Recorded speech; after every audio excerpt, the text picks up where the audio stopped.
My name is Alexandra Letvin. I'm the curator of European and American art before 1900 at the Allen Memorial Art Museum, coming to you today from my home office in Oberlin. While the museum remains closed to the public to protect our staff and community, we still want to share our collection with you because we know art can be a great source of both healing and comfort. Today, I'd like to share a few works from our collection depicting Saint Sebastian. Saint Sebastian was an early Christian martyr who was sentenced to be killed with arrows by the Roman Emperor Diocletian. The arrows did not kill him. He survived and was nursed back to health by Saint Irene, although he was later clubbed to death. Saint Sebastian was revered as the preeminent defender against bubonic plague, which appeared in Europe in 1348 for the first time in centuries.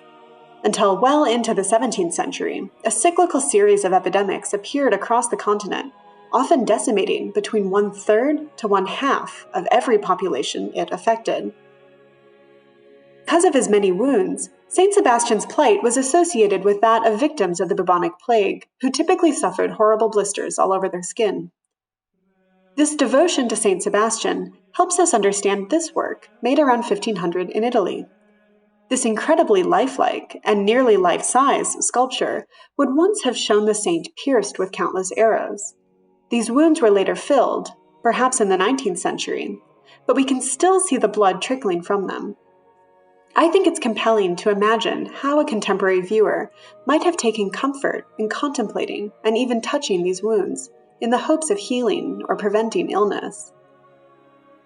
This idea of healing becomes the subject of Hendrik ter Bruegen's stunning painting of Saint Sebastian tended by Irene. This painting was made during a terrifying time. For several years in the 1620s, the plague struck the cities of Utrecht, Amsterdam, and Rotterdam, and ter Bruegen's untimely death in 1629 at the age of 41 may have been due to the plague.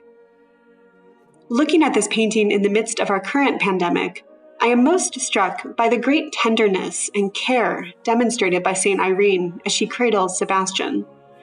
While the strong light on Sebastian's ribs draws our attention to his wounded body, it also focuses our eyes on Irene's delicate fingers as she gingerly removes an arrow while gently supporting the saint's chest with her other hand.